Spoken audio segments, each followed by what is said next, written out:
I'm going to read the chairperson statement. This meeting is being recorded by the Community Preservation Committee. If any other persons present are doing the same, you must notify the chairperson at this time. Anybody doing any recording? Okay, we are good to go. Okay, I'd like to call the meeting to order and do a roll call of the members. Becky. Here. Donna. Here. Wisty. Here. Garth does not appear to be here yet. Sarah is now Terry. Well, I'll ask Terry to introduce himself in a minute. Terry's here. Victor. Present. Travis. Here. And Jack. Here. Okay.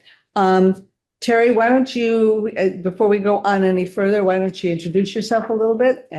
Absolutely. My name is Terry Sayers. I'm an archaeologist and a historian. I've lived here in Greenfield about 17 years. Owned a house here for about 11 or 12 years. I've been active with the Historical Society for about 10 years. And I've been on the Historical Commission for about 6 months, I think now. And then I'm the new Sarah, since Sarah moved up in the world. And they finally swore her in, so she can't do 8 other jobs anymore. Can't understand that. I'm sure she's brokenhearted over it. What I'd like to do is just ask everyone else who is a member of this committee to just briefly say who they give their names and where you're connected to this committee. Appointing authority. Yes, point. So Wisty, why don't we start with Wisty Rohrabacher. And I always forget if I'm a mayor or a council. What am I? I'm one of those though, but I'm not another commission. Okay, I'm Susan Wargafzik. I'm at present, I'm chair of this committee, and I am a council appointee, and I also do a lot of work in housing. Victor. Michelle, I'm a planning board liaison. Travis Drury, I am the appointee from the Conservation Commission. Becky. Becky George, 20-year resident of Greenfield and mayoral appointment. Donna. I'm Donna Dussel and I represent the Recreation Commission. Jack. I'm Jack Redman. I'm the executive director of the Greenfield Housing Authority and the Greenfield Housing Authority appointee. Just noticed that Garth has entered the room.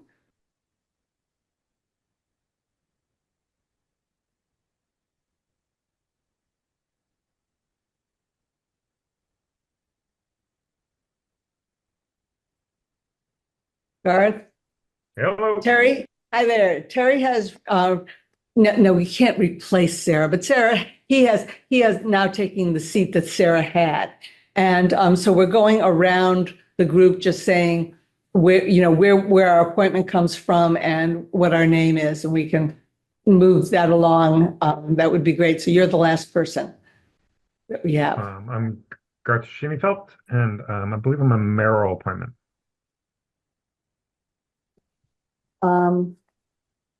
Has everyone since the beginning? Has everyone had an opportunity to read the minutes? And do you have any changes or alterations that you would like to make to the minutes? I'll make a motion to approve. Second. Okay, that was Jack made the motion, Becky seconded it. Do we have any discussion?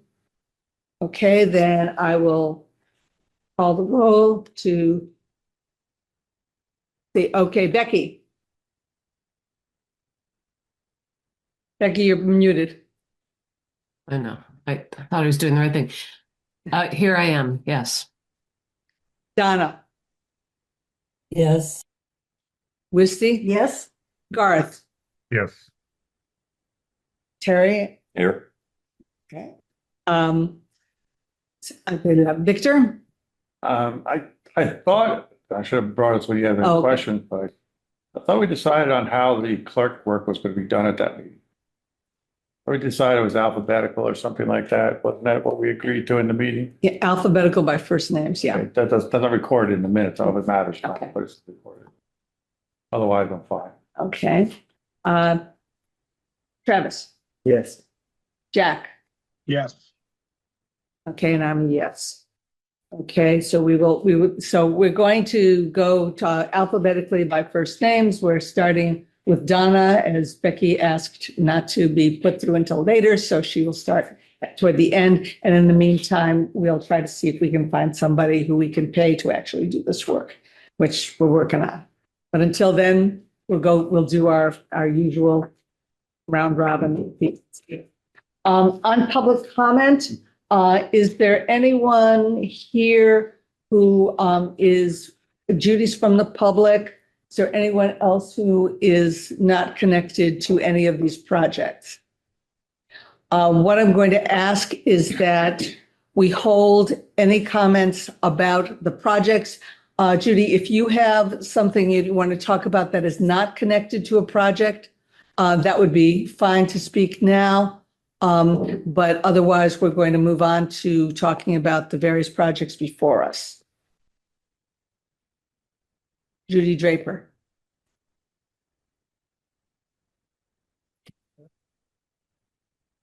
Okay, hearing none, then let's move it on. And I know that Christy asked to go first, and after she is first on the list anyway. So just so the way that we're going to be doing this is, in the past, we had presentations that we did, and last year we asked not to do that, and it worked out great. Because we have read your proposals, we have thought through, and if we have questions, we'd like to ask them. So I am going to open up the questions for the Beacon Field enhancements, and we can talk about what it is that people have questions, what those questions are, and how they fit. Are there questions from anyone here about the proposal that Christy has put forward?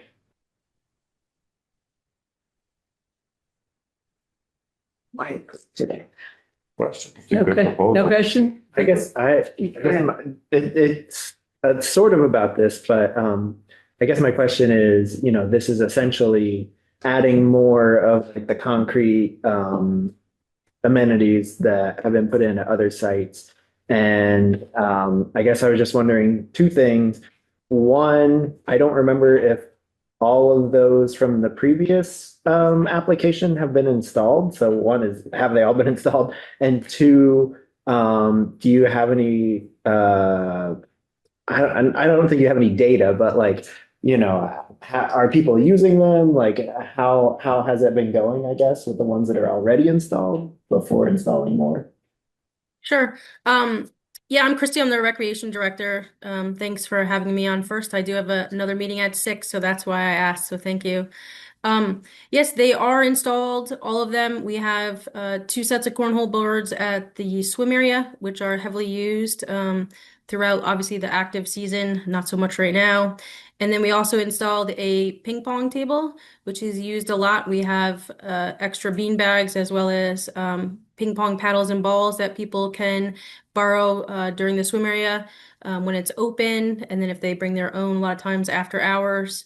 And then also we put in a foosball table at the middle school, as well as a second ping pong table. And if anybody has driven by the middle school during recess, they are heavily used. They're heavily used after school. We use them with our rec room middle school program. Strings for kids, when they have outdoor time, they are also using them. And then the general public is also using them as well. As far as maintenance and upkeep, we've only had to, knock on wood, make one minor repair with the foosball Little People. And DPW and I were able to order replacements and get those installed for the kids at the middle school. I think that answers everything that Travis had questions on. Yep. So, Go ahead. so Christy, where, like the people who will be at Beacon Field, where will they get, like the cornhole toss? The bean bags. So if they don't bring their own, which like just like bocce ball, people bring their own.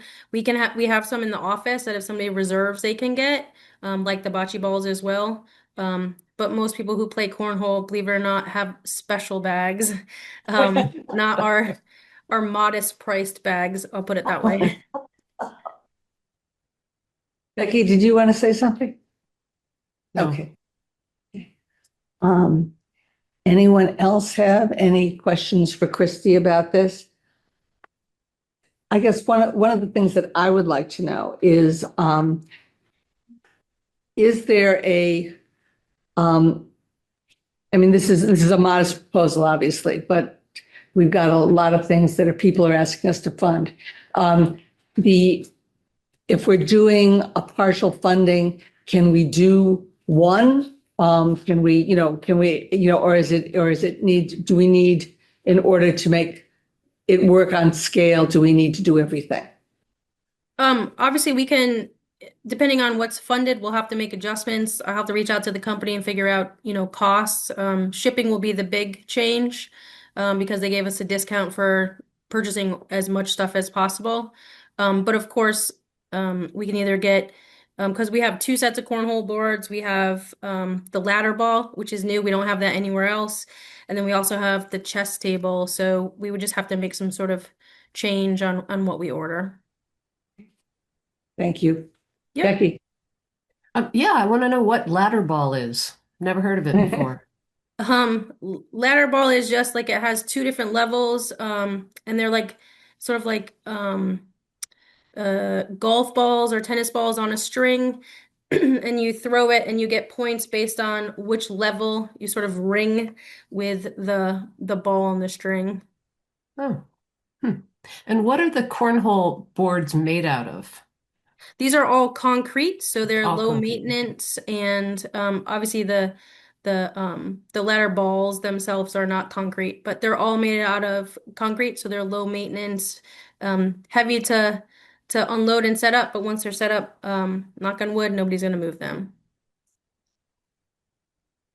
Okay. Any more questions for Christy?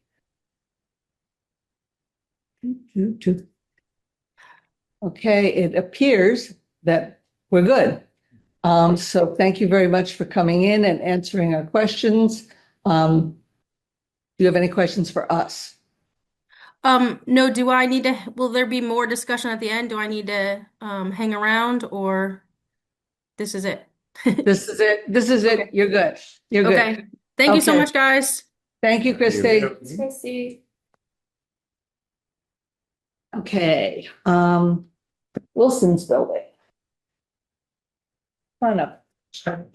Join us up here.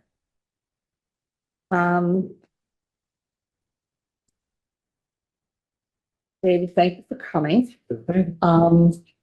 Do we have questions on this proposal for the Franklin Community Co-op in terms of what, I have one.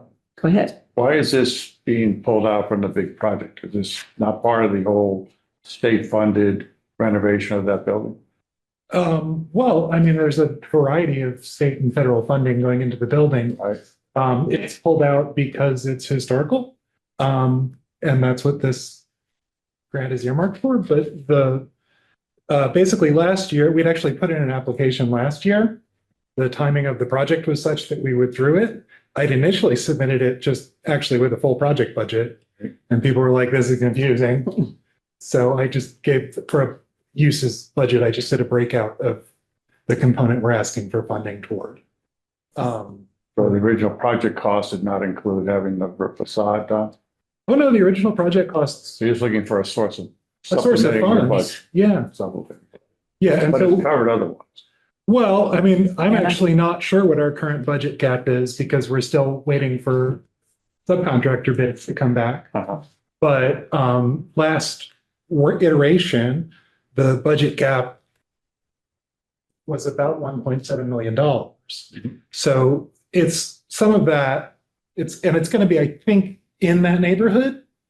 Some of that is going to be provided by additional debt. Obviously, we have an interest in avoiding too much additional debt. That's all. I mean, it's just curious. gap closing.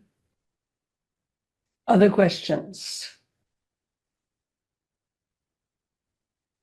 I might get sort of similar to your question on the Beacon Field. If this, like, can the project go forward just leaving the crazy metal facade on there? No. I mean, it's not our portion of the project, but the TCB, Community Builders component of the project, the removal is definitely a requirement. Whether the restoration is a requirement, I would say at this point, given the funding structure, which involves significant both state and federal historic tax credits, it is a project requirement. But the removal of the facade, definitely, there's no way they can put in apartments with no windows. Right. So this money may be to redo the building, the actual building's facade once you remove the sheeting. But you don't really know what that is yet. Mhm. Or do you know what that cost is going to be? Since you haven't actually Yeah, we seen the have facade? all the costs Okay. pretty much. I mean, they're getting finalized right now, but yeah, pretty close. Anyone else?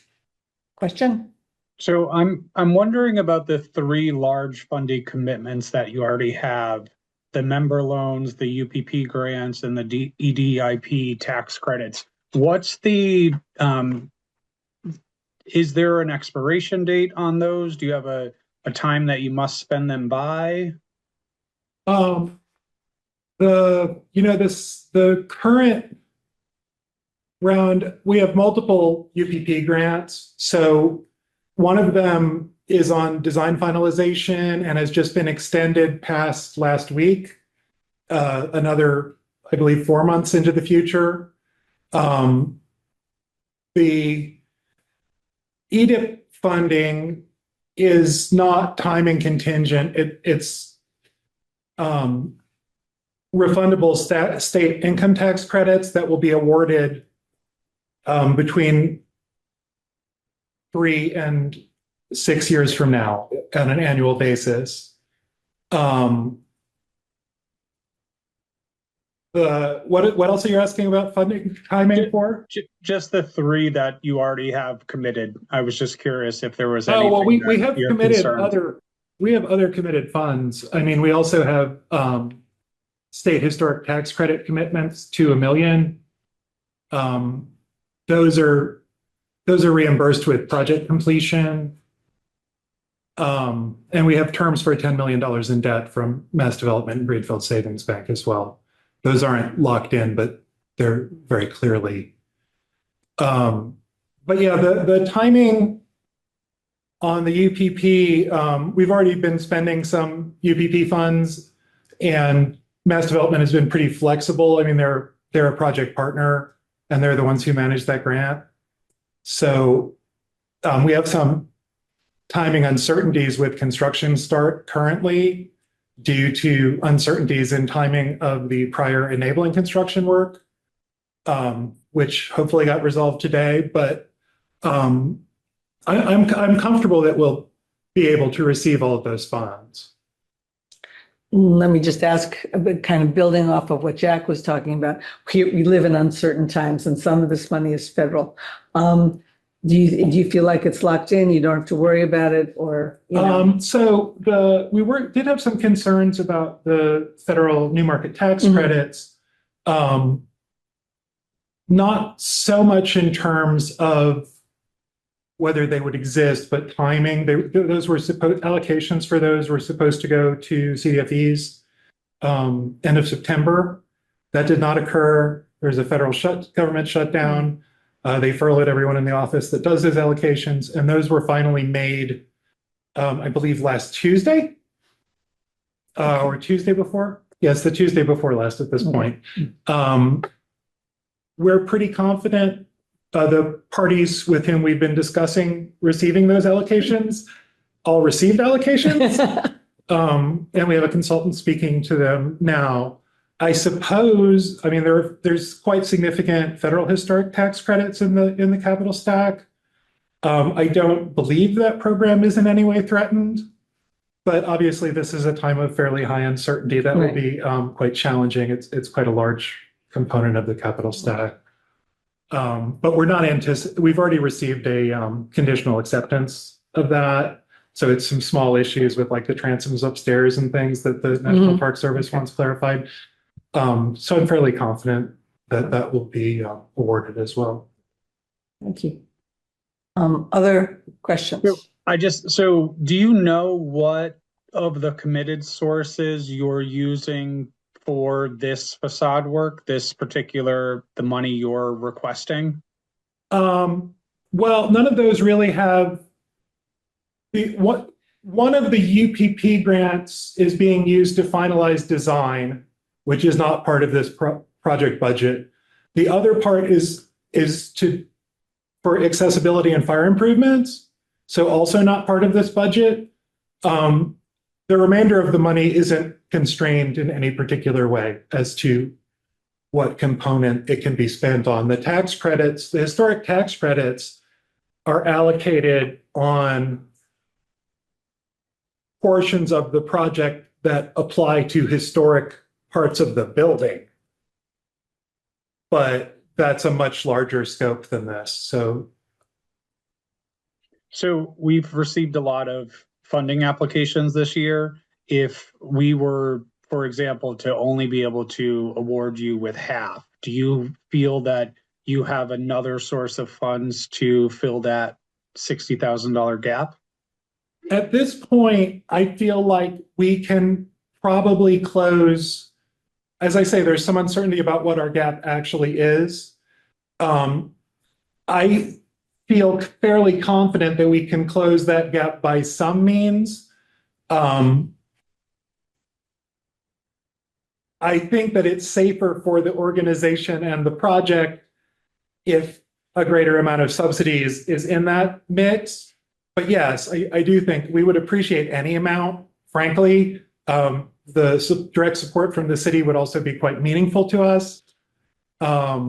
Just from talking to other parties, showing local support as we seek additional little pieces of funding to put together the last mile of the capital structure. And I promise this is my final question. And if you answered it in the application, I apologize, I missed it. Will this project continue this work even if the larger project doesn't, or is this project only a part of the project if you can do everything else? I would say only if we can do everything else. We don't have any reason to renovate the facade of a building we're not going to use. So, thank you. Yes. Any other questions? I was just gonna say I appreciate the document that we got, detailed description of restoration work that goes into all the details of the window replacement and everything. I know you mentioned National Park Service, I think. Yep. And for CPA funding, everything that is a historical preservation project or rehabilitation has to comply with the standards from the Secretary of Interior, which I assume is what you're working from, is what it sounds like. For sure. But I don't know if this is a question for you or the committee, but I think in the past, we have asked the applicant there's 10 standards, and we've asked the applicant for historical rehabilitation projects to submit something that directly responds to each of the 10 standards. Sure. It's something we don't have, and I guess it's kind of a question for the committee if that's something we want to ask of the applicant. If you send it to us, I'd be happy to pass it to our architect, who I'm sure can be responsive to it. And I'm sure, it sounds like they're already going into a lot of detail on how this is happening. Right. So Is that a standard we develop or a standard is to commit to the federal government has done with their That's a standard that the Department of Interior has. So they should already have that. Yeah, I mean, it's conceivable too. I mean, I'd be happy to provide the full Part 2 federal historic tax credit application as well, which I'm sure is responsive to any federal requirements, but it's also pretty extensive. Perhaps you just mentioned to your architect about these 10 standards, and did they do something? If they did, could they forward? it to If we could get a letter or something, just Okay, I outline mean, where they if were. someone could just specify what the standards are that you're concerned. Yeah. There's a copy on the. I can pass it to Thomas Douglas and he can pass it back to you. I'm sure you can find it. Okay. But if you need me to send it, let me know. Other questions? I have one more. You were talking, as you look through the proposal, there's been ongoing questions in progress. How are the updates on the construction costs coming? We're almost done. There's been some weirdness with a couple of the subcontractor bids, so we've been circling back on those. So our general manager is hoping to have all that finalized, I believe, either end of week or middle of next week. Okay. They were coming in a little above our model, a little below our model costs, actually. And I'm not sure where that's going to land with these adjustments, because some of them are on things that are pretty substantial, like plumbing. So, but the overall picture is it's still in the same range on capital costs. The equipment's come in just a hair above what we built in to the previous estimate for inflation, and it looks like the construction's going to be a tiny bit below. If you could, just we don't need the detail that you have here, but if we could get some bottom line stuff, once you have that finalized, that would be really helpful. On this component? Yeah. Yeah, I'll have to get someone to make a breakout, but yeah. Okay, that would be great. Yeah. Just so we have an idea of how this fits with everything else that we're trying to look at Yeah, right now. I can say it's going to be in the same general neighborhood. Okay. That's helpful. Yes. Go ahead. Sure. If I know that probably questions about timeline are exhausting to you guys at this point, but if awarded, the committee will also have to decide basically what timeline they want to see you spend the CPA funds specifically. For facade work, is there an order of operations? Is that something that happens before you work on the interior or afterwards? Well, I mean, and work on the interior is actually going to start very shortly prior to even our acquisition of the building. So not necessarily. I would expect that to be done relatively early stages of the project. When our component of the construction actually starts at this point is looking to me like sometime in summer. And then it's, the projected project length is 12 to 18 months. So, and I would say probably more like 18. Okay. Great. That's really helpful because there are times when our funding has gone out, for a while because problems with projects were not anticipated. So that's really helpful. Yeah, it's getting a lot clearer at this point. I mean, the main thing we have uncertainties. There's demo and remediation and structural improvement work that's going to start happening momentarily. My main uncertainty is how long does it take them to complete that work? And we have one estimate, and do I believe that estimate?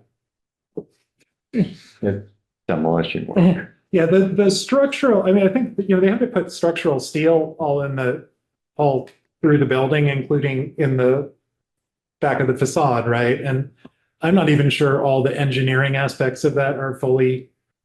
No, they probably don't have real clear ideas of what they're going to find anyway. Well, they've looked. Have they opened it up? Oh yeah, we've opened up the building quite extensively, but it's still, I think there's some uncertainty with Always, yeah. sliding in giant pieces of metal. But that's what I anticipate. Our planned closing on the building would be in April. Whether we're really going to do that with another company's construction in progress, I'm not sure. We might, given sufficient assurance. But But I'm pretty sure we won't start construction until summer. Any other questions or comments from the committee? Okay, then, good. Okay, thank you all so much. Thank you.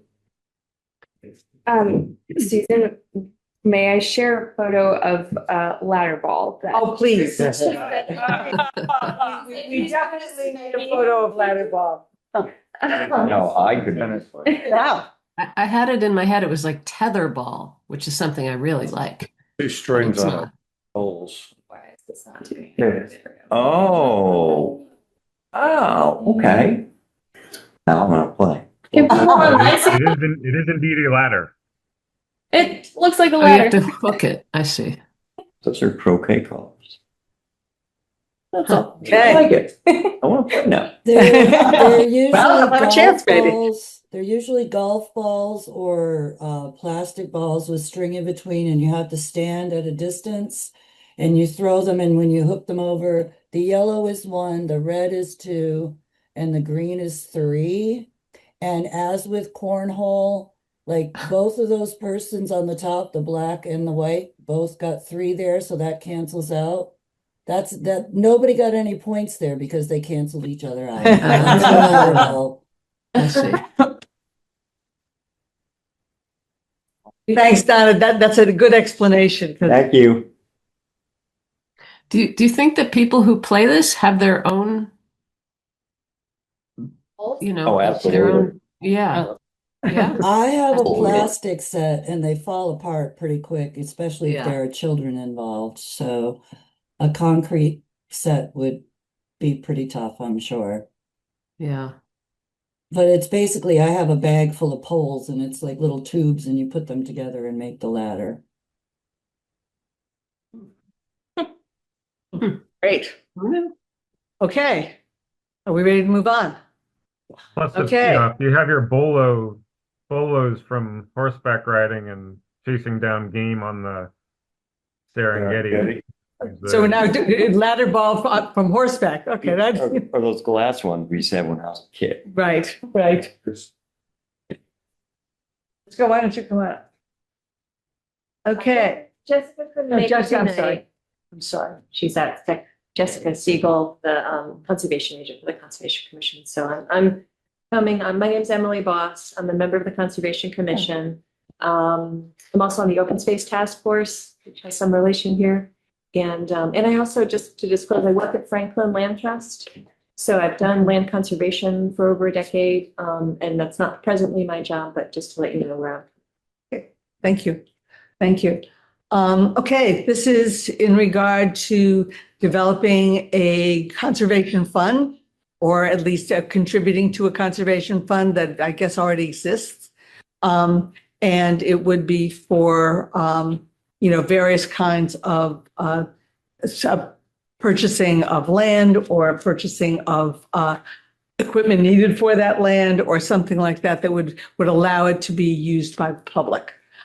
So with that, I will open up questions. Becky. What is the history of this, of the commission supporting financially projects that don't exist yet?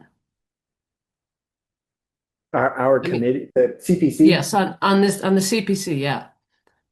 Do we have any I think history the with that? only thing I can think of that is similar is it's totally different, but the rental assistance fund.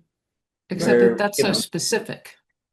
Yeah, I mean, this is, yeah, you could say it's specific in a way that It's an undedicated funds. I don't like undedicated funds personally.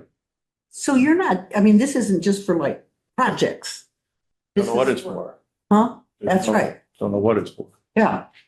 Well, it's specifically for CPA eligible activities. So that would be in the document, the contract that we sign with the commission. And this is something that CPA funds are allowed to do. And there are other cities that do this. I guess not to cut anyone off, but I guess my question is, what projects has the commission talked about, or is there any expansion you can give us based on the application of sort of, are there things in the pipeline? Is there conversations happening about potential projects? Because we have received a lot of requests this year, and so it'd be nice to see the funds actually used versus, sitting in an account for 2 years. And so are you able to give us any information on that? I'm happy to be able to talk about that. One of the efforts that the Conservation Commission is involved in right now is a prioritization of conservation projects, which is being spearheaded by the Open Space Task Force. Jessica Siegel, our conservation agent, has been involved in that mapping process. And that task force basically has been charged by the Sustainable Greenfield Commission or board to move ahead with open space priorities and projects that the town has set. It's great to have a plan. It's even better if you can make it happen, listening to what you're saying about wanting that money to get used. So far, not as much money from the CPA funds has been used for conservation projects. That's something we'd really like to see change. And obviously, we want people to come forward and, ourselves or private landowners or organizations to make proposals. But one of the reasons why we're making this specific ask is because of the nature of conservation.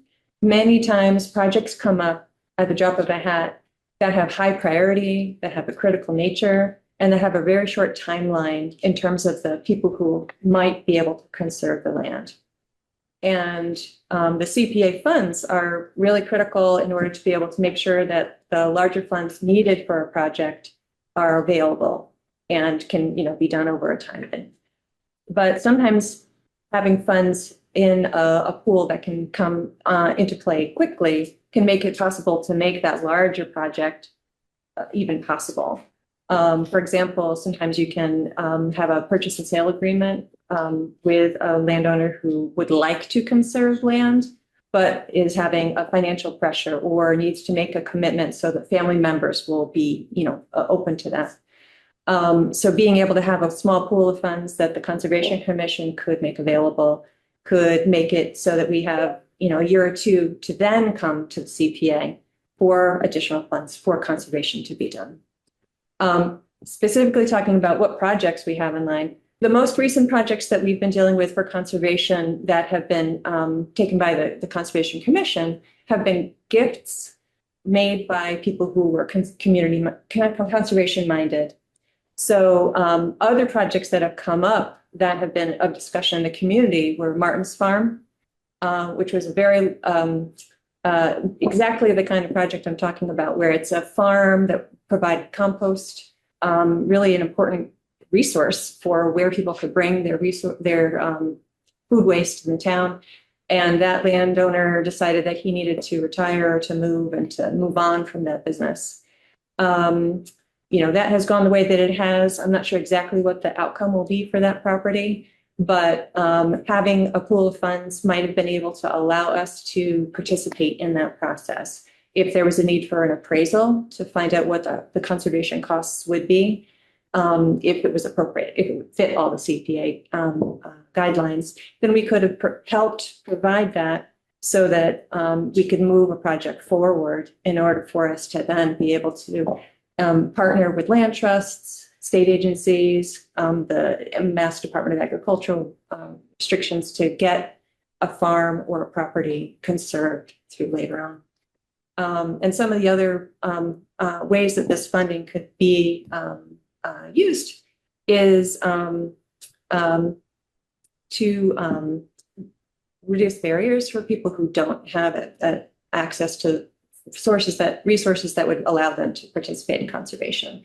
Most of the center of the town is environmental justice communities, and being able to provide funds from the Conservation Commission, even if it's a small amount, it can make a huge difference if people are considering being able to participate in a project like Miller's Meadow or something along those lines that would provide access for people who are in the center of town And if someone who is a landowner doesn't have the resources they need to pay for all the due diligence that's needed for a conservation project, then that is the kind of project this small pool of funds could make a huge difference for conservation in the town. And just another example to build off of what you said, the most recent conservation land was donated to the Conservation Commission. And that person is speaking with relatives who own land near it about potentially donating. And this money could be used to pay some of the legal costs associated with the donation. And there's also another property next to those that's for sale right now. Unfortunately, it's like $200,000. So $50,000 wouldn't be enough to purchase that land. But that's the type of thing that, you know, if we had built up some funds over the years, maybe we would have that money to be able to buy that land and make an even larger, you know, conservation property. So would it even go, you know, where that landslide happened right there beside the ball fields down to the Green River? Mhm. Okay, so there's that landslide. Could that money be used to help with that somehow or investigate it or? Was that on? You know what I'm That's on conservation land. Yeah, unfortunately, CPA funds, the Conservation Commission is prevented from using it on existing conservation land that wasn't purchased using CPA money.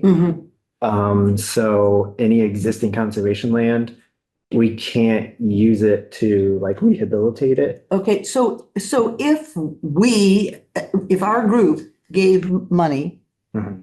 and it went into that pot, Yeah. could that money be isolated to say that money could only be used here and the rest of the pot could have been used on that landslide somehow? If, So if I'm there's sorry, other contributions to the. other contributions? Yeah, yeah. Yes, yeah, that's the thing. If CPA funds are put into the conservation fund, they're required to be kept separate from any other funds Okay. in the conservation fund. Okay. And, you know, anyone can like donate money if they want to into it, or city council can allocate funding. So that would be kept separate from CPA funding. So it would always be, we would always know how much have to meet CPA restrictions and how much are open for any conservation land uses. Okay, so I want to ask this too, is for some projects that involve the state and everything, people have to end up hiring a surveyor to come in, and that's really costly. Could money from that project help groups pay for that surveyor and stuff? Yeah, that's what our goal would be able to have this pool of funding available for landowners, nonprofits, schools, you know, other groups that are interested in conservation, being able to come to the Conservation Commission and work with us to be able to have some funds that could do exactly that. Surveys, appraisals, legal costs, title searches. There's a lot of different costs that go into the process of conservation.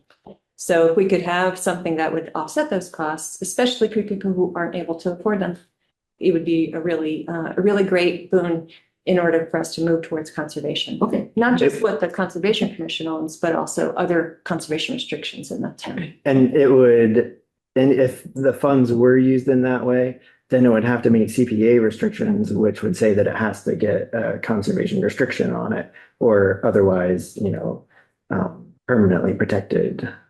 So it can be used for that, but it also needs to meet the CPA rules that it would need to be permanently protected after that. Mhm. Okay, unless you isolated that from, okay, I got it. Thank you. Becky?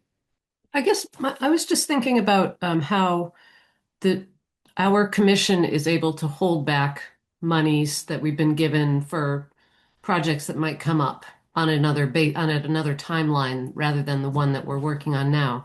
And I wonder if that is a case where when there is an actual project that needs to be done or a piece of the work on a conservation project that needs to be done, couldn't the Conservation Commission ask for the money then? Couldn't we decide as a commission that then we give them the money versus just putting the money in a bank account somewhere and having it sit? I'm not So saying that- it wouldn't be useful, but Absolutely. We hope that we do that many times. And I presume you're talking about within the typical cycle of the applications. So like right now. Well, I this was is actually just thinking data. outside of the typicals. Oh, interesting. Yeah. I don't know if we have that rule. Travis or Susan, do you know if we have to dispense We- funds within? We set up this cycle, but it's not the only way that we could give funding. I know that, in talking with Stuart, that there have been discussions where, the cycle is not sacrosanct, I guess is what I'm saying, that, or if we determined that we wanted to put aside a section of our money to be for conservation and keep it the way we keep other funds, we do our 10% and all of that, we could put money aside and it would be just there. And when funds are requested, we could then have that discussion and work moderately quickly, I think, to do it. So we could do that. But it would still then be held someplace. It would be. It wouldn't be spent on other things. It would be, right, it would be held, it So would I be, don't see what the point would be. Right, pulling it out of a Because we general have it pool. available to us if something else comes up that we think's more important. But what we're saying, Instead of tying up $25,000 or $50,000. no, that's not what we're saying. Is it is, you're saying you give it to her and then let her hold it is the same as if we set with it in our bank. If it's in our bank and something comes up that we find more important No, than that. then it's not we holding. would have to It's not holding. designate it, we would have to designate Yeah, but it, yeah. Oh, I didn't know that. it could be something in from a conservation that we find different, that we find more important than what she wanted. Everything from conservation comes out of her, everything. No, definitely not. So Many people then could maybe come some separately. private citizen comes forward with I an guess- application that says, I'd like some conservation money. So I guess then Okay, the question good would idea. be, would the funds be dedicated for the Conservation Commission to use? Or would it just be a general fund that anybody could come to that I would would be think a set general fund aside? would be better than giving it to one commission. That way, and I think the application process should be year round. Someone comes forward and gives us an application in March, we should look at it.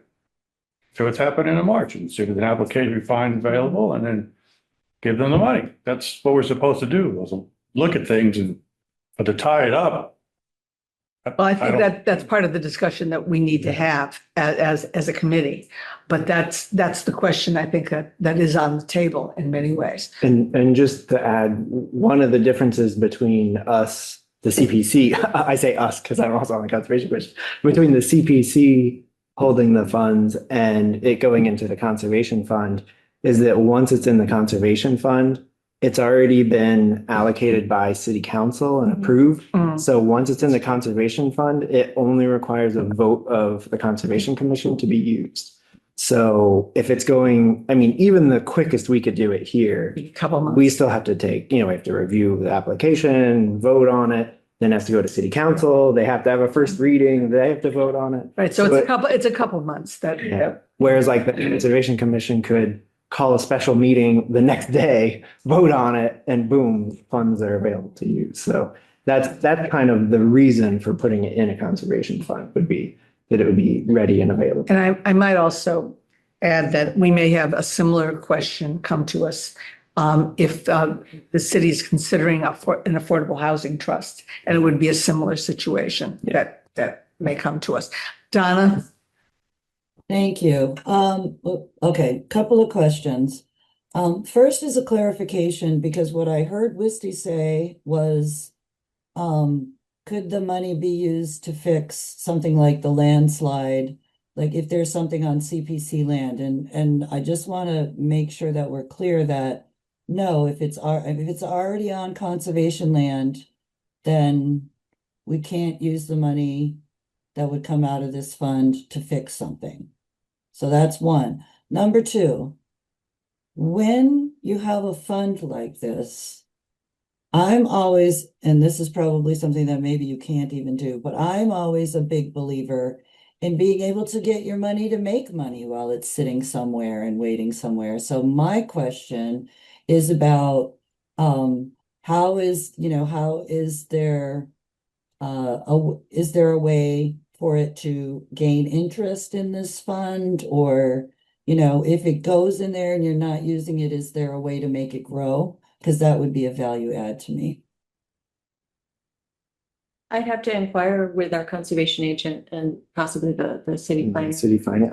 Information. I think it does Or gain use. interest, but I think it's a very small amount. I don't know if you know anything different. I mean, I think you could do either, right? The current policy for disbursement for the funds, for a reserve type fund, which we haven't done yet, would be to just, pass the money directly to the Conservation Commission, and then they would, leave it wherever you guys leave your fund. But you could, to, I think, Becky's question, design a contract with the Conservation Commission where the CPC has to approve for reimbursement or approve each project before the money goes out as well.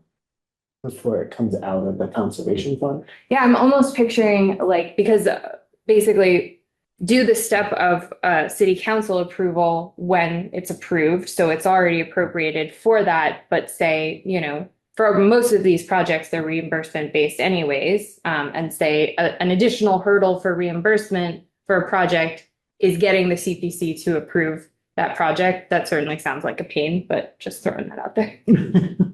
I have a couple of questions. One is does a fund exist right now? Yes. Okay, and ballpark, how much money do you have in it? I think it's around zero. It's around zero. Yeah. Okay. It hasn't been very well funded, and previously the Conservation Commission has asked City Council for funding and has received nothing, and so it's basically just dwindled down. Are there plans to, you know, to bring money into it, you know, through some kind of campaign or anything like that? Not presently, although we're very motivated to be more active in conservation, so. Yeah, and my thought was this would kind of help get it on people's radars too. Like if money is being put in from CPA, you know, then Conservation Commission can say, oh, you can, you know, anyone can donate into this fund too. And, you know, it can be used for more uses than what the CPA fund can be used for. So that's sort of one way I see this as like potentially making more money off of the CPA money into the conservation fund. And the other question I have is about reporting. Like, how do you envision this, you know, being reported? Let us say that we give you 50,000, 25,000, whatever it is that we give you.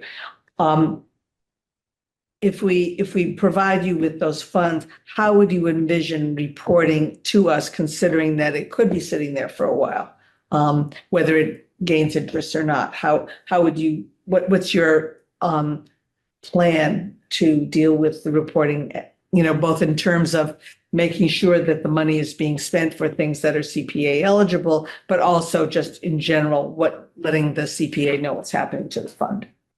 We'd have to work together to figure out what our plan is, but what I would think would be reasonable would be to establish a set of criteria that projects that were requested would have to meet, which would take into account the CPA rules. Reporting to this committee when they are utilized, and maybe a quarterly or certainly, you know, twice a year reporting on the status of those funds. Another, just to go back to another comment or question earlier about would the funds actually be utilized? It's my experience that if there are funds available of this type that can be used on a needed basis, then the Land Trust and other environmental organizations in the region really look to those communities to work with them, to find ways, you know, if there are people who are interested, it might bring them over the fence if there's some funds that can be used for this. So I would anticipate that whatever funds might be shared by this committee with the Conservation Commission, we could have pretty good certainty that they would get used within the next year. There's a real demand for conservation. People really have a hunger for it, but we're not always able to put the pieces together. And this would really help move Greenfield forward. And just another response to your reporting, I'm pretty sure it's a requirement of CPA that we would need to report every time that the money is used and what it was used for. Yeah. Because the CPC has to report how the money is being used. So that's a requirement. Okay. And Becky? Yeah, thanks. I am wondering, since you have been to the council and asked for money before and were not given it. I wonder, and this is just because I've not been through this process, does the city council have the right to look at what this commission has put forward in terms of where we want to spend the money we have and say yes to that and no to that? Like, could they Yes. say they do? Yes. You're nodding. So Yes. I'm just curious. Okay. If And- that could happen. Yeah, and I'll just add that I think the last time the Conservation Commission asked City Council for money was like 20 years ago. So it was not this City Council. But there was a pattern previously, and then I think it kind of discouraged the Conservation Commission for a long time. And yeah, so now we're kind of like getting back into the swing of things, especially now with like the open space task force and SGIC. Like I think having all those, other bodies to partner with is really helping. And that task force is working with all of the commissions. We have people on that from recreation and planning as well. So I feel like that's actually a really robust way for us to approach conservation because we're taking into account a wide variety of needs for the community. Go ahead. Yes, Mary. I remember during the pre-application process this year, there was a project for planters, mobile planters in the middle of town. And it was denied right off the bat because it wasn't anchored to a specific geographic location. Why is this different? This one is essentially it's different because the end result is something that's I mean, why doesn't this have that requirement? well, why doesn't it? Because the it planters does. would It does, be yeah. part of the, on recreation land, right? They could be moved wherever. Whereas all of this would be on, by definition, be on conservation land. So the resources So- that were created could move to land that wasn't applicable, but in this case, it would be. So a broad definition is fine for this, but it wasn't for the people who wanted to build it within town.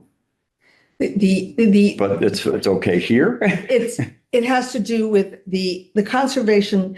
In order to do the work, the land has to be designated as conservation land. If we cannot fund anything for conservation that has not been officially designated as conservation land, and that means conservation land in perpetuity. The issue of the planters is that they were going to be downtown. They were neither recreation nor conservation. They were kind of in a middle ground where, because they were not going to be on either recreation land or conservation land, and they were movable. They didn't quite fit the category. We went to the state CPA organization around this, and they confirmed that this was not something that we could do. We all love the project. We just Yeah, I remember that. I remember the discussion that it was because it wasn't specifically anchored to the ground. right. And And the this ground is is not. neither. No, but this is designated. The issue is the designation of the ground. For instance, when Christy was talking about the cornhole project, that has to be on recreation land. It can't be, so it's got to be owned by the city as recreation land. It can't be land that is used for recreation. Last year, we had a possible project at Oak Courts.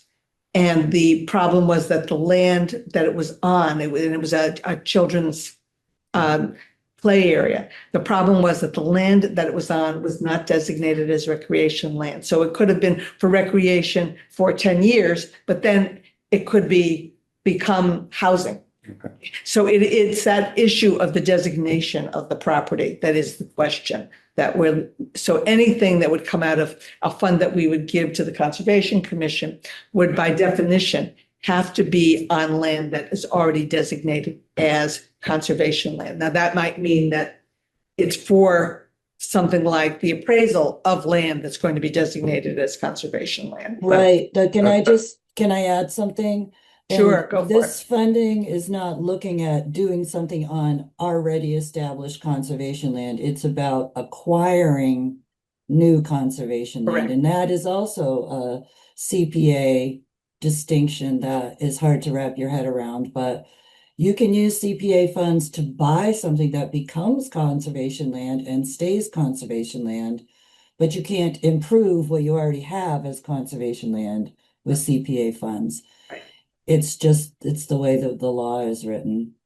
But for instance, if the land were planned to be conservation land and the owner of the land said, no, I've decided, I've changed my mind, this money cannot be No, used for that. I I've read the law. I understand how the law Yeah. is written. I get that. I just thought the application also had to be tied to a specific geographic location. I see. Not for these funds, Not for these projects. Yeah, that's the exception. So what happens if we give money for an appraisal and they say no? Who says no? A Oh, person, after the appraisal says, I don't like that. I don't want to sell the land. I don't, and we've spent $10,000 on appraisal and we have no land. What happens then? I guess my understanding is that would be similar to other projects that we've funded for we've done pre-development work for housing, where we funded them exploring what they could do with housing.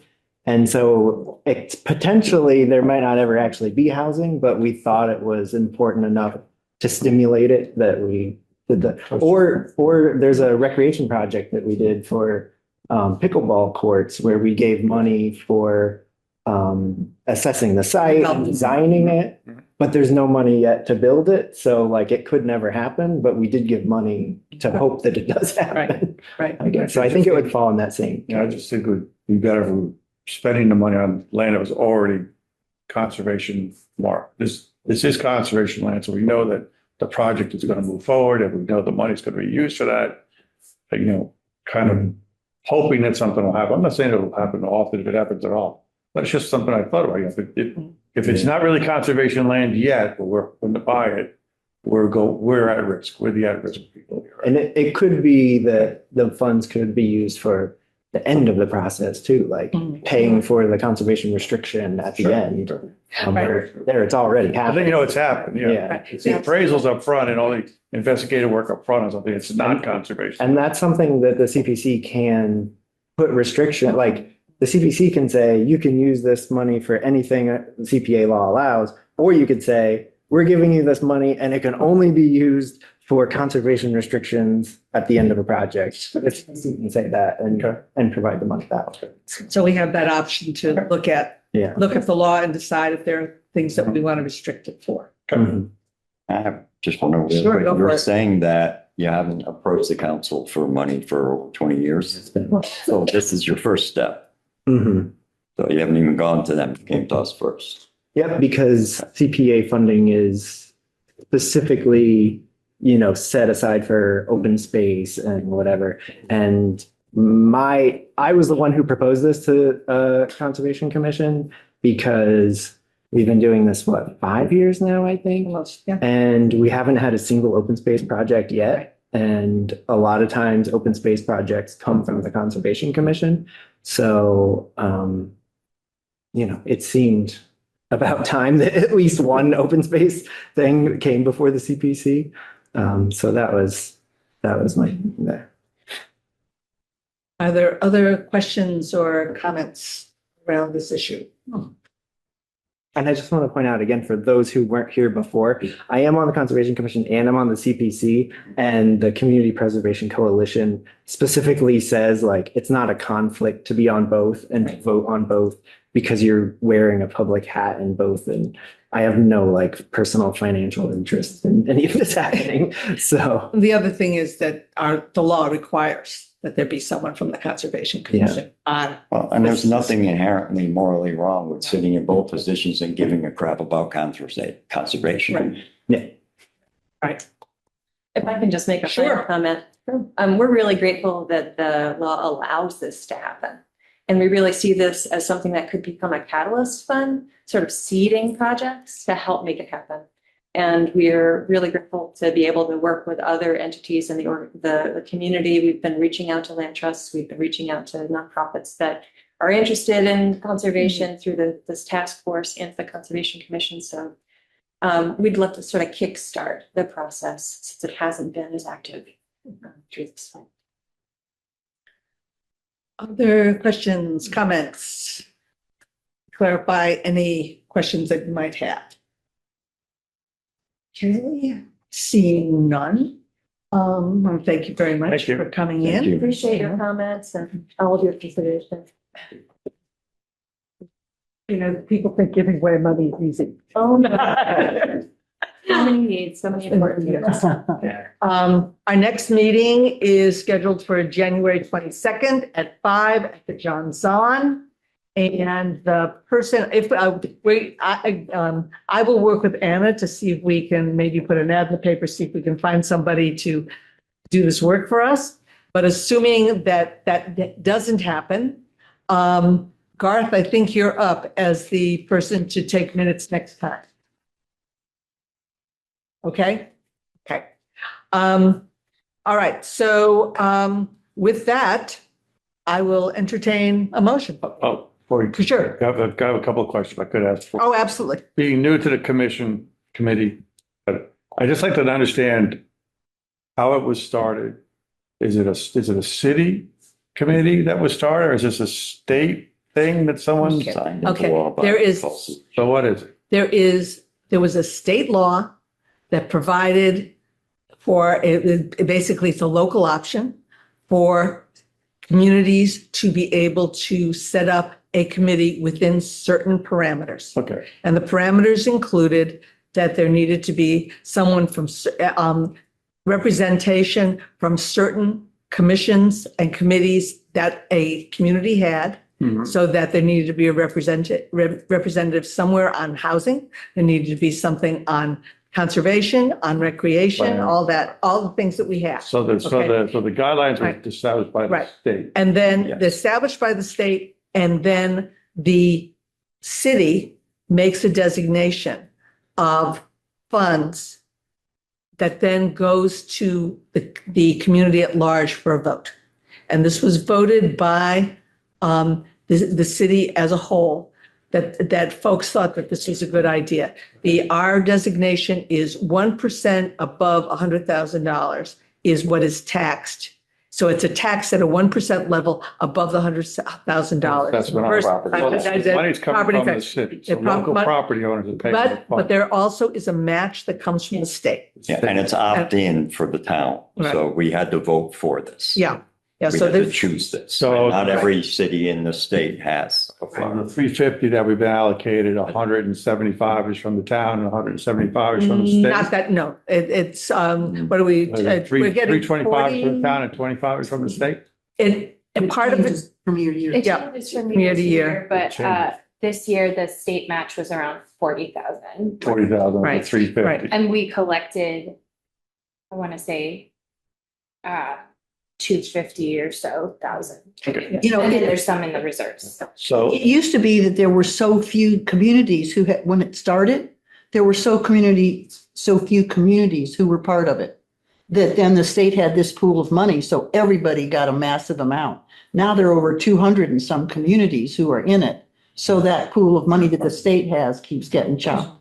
so the guidelines, I'm trying to find the grid so I can really, that grid and all that stuff is mandated. that's So correct. it's- That is The criteria correct. can't be changed. We can't make any adjustments, anything on it. So we don't like that, we do like that. The Yeah. law was created by a group of organizations. One was housing, one was one was open space. Yeah. And they basically wrote the law that Salucci signed, and that's basically Right. why it includes those four categories. Actually, it was a compromise because what they were looking at is conservation land primarily. And in order for it to get to the legislature, there had to be other categories that were included, which is why we have the 4 categories that we have. And the applications are open to anyone in the town. So That's correct. So if a homeowner has a house on a historical registry, they could send in an application to paint the house? Yeah. Yeah. And not necessarily in the town, like my friend Jordy doesn't live in this town, but he's going to be spending the money in this town, Okay. doing the work in this town. I'm just trying to understand. Technically, we can fund projects in other towns too. Right. If there was gonna be a massive housing project in Montague and we thought it was good for Greenfield, we could contribute money to that Yeah. too. It doesn't have to be spent in Greenfield, Okay, but so far we have. Yeah. interesting. Okay, I just, didn't- I want to understand what it was all about. I appreciate that. Anna, Mhm. could you send Victor the CPA Coalition website? Writing it down right now. Okay, It's a because, great website. because it's a really good website and it it answers a lot of questions. Okay. And then we also have access to those people, who are administrative heads of the whole organization.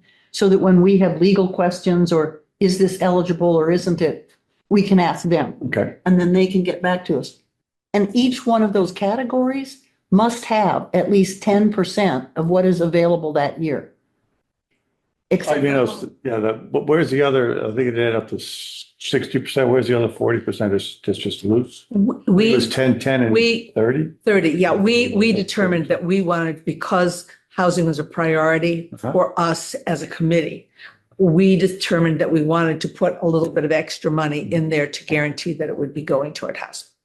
And And that can be changed, every year we can vote on that. And then We there, do. there are two other funds. There's the administrative fund, which we can put up to 5% into, and that can be used to like purchase signs or flyers. things. Right, or pay for somebody to do the minutes. Right. And then there's a flexible fund that can be used for any of the categories. And the administrative fund, if we don't use that, it rolls into flexible fund for the next year. Next year. So we've been putting the maximum in the administrative and then barely using it, and it's been rolling into the So flexible. one of the differences about our funds is that the city council, that nobody can come and take our funds away. So if we don't spend some amount, nobody from outside of our group. But spending needs to be approved by the council.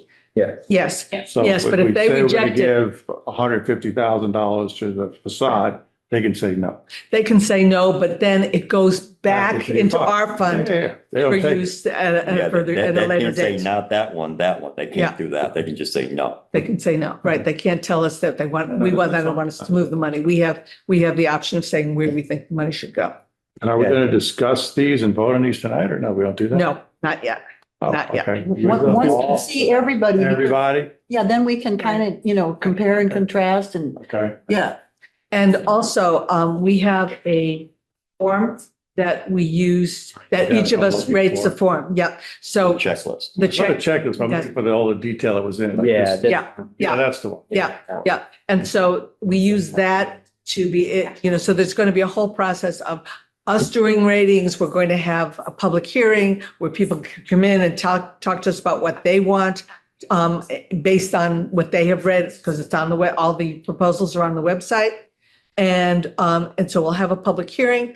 We'll do that. We'll have our ratings, and we'll also look at, people can also respond online to what they think. And we take all of that and mix it up and try to figure out something that makes sense. Yeah, and on that chart, a lot of those restrictions at least seemingly make sense, like we cannot fund the creation of a historic artifact. Right, Which on the surface makes sense until you look at like digitizing the whole book. right. But for the most part, actually, of course, we can't go out and create a historic bridge. I mean, unless it's wishful thinking. Yeah. But I have to read that over. And if we have a question, we go either to the town's lawyers, if that's the issue, or we go to the CPA Coalition and find out what past history has been, or whether we're breaking new ground or whatever, and we figure it out. And we come back here with what we found out, and we make a decision about it. And the Appreciate CPA Coalition is a nonprofit that we pay annual dues to them. Mhm. And then in return, we get technical assistance. Yeah. And that comes out of our administrative. Right. And that's been a godsend. oh, they can beat their heads against a wall rather than me any day. Okay, Appreciate it. anything else for the good of this discussion? If not, I would entertain a motion. I move. Motion to adjourn. All right, all those in favor? Uh, Okay, Good enough. Thank you very, very much. Thank you. Nice. We'll see you on January 22nd if John's on. Already on All my right. calendar.